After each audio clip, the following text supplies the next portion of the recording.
మీ ఇంట్లో ఎవరైనా మద్యం తాగుతున్నారా? అయితే ఒక్కసారి ఈ గుడికి తీసుకురండి. వాళ్ళు జీవితంలో మళ్ళీ మద్యం ముట్టుకోరు. అవునండి, మీరు వింటున్నది నిజమే. ఈ ఆలయంలో మందు తాగేవారికి కషాయం ఇస్తారు. ఈ కషాయం ఒక్క పూట తాగితే చాలు. ఇక వారు మద్యం జోలికే వెళ్లరు. మీకు పెళ్లి కావటం లేదా?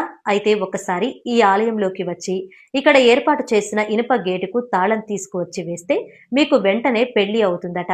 అంతేకాదు, ఈ ఆలయంలో ఇచ్చే పసరు మందు తాగితే 3 నెలల్లో పిల్లలు పుడతారట.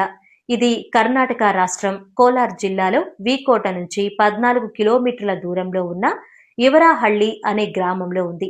అదే శ్రీ బేతాళ స్వామి మహాస్థాయి పీఠం. ఇక్కడ 108 అడుగుల బేతాళ స్వామి వారి విగ్రహం ఉంటుంది. ఇక్కడ క్షుద్ర పూజలు, చేతబడి, నరదృష్టి మరియు నెగిటివ్ ఎనర్జీ తొలగించడంలో అత్యంత శక్తివంతమైనదిగా భక్తుల నమ్మకం. ఈ వీడియో కనుక మీకు నచ్చినట్లయితే లైక్ చేసి, కామెంట్ చేసి, మీ ఫ్రెండ్స్ అండ్ ఫ్యామిలీకి షేర్ చేసి మా ఛానల్ని ఫాలో అవ్వండి.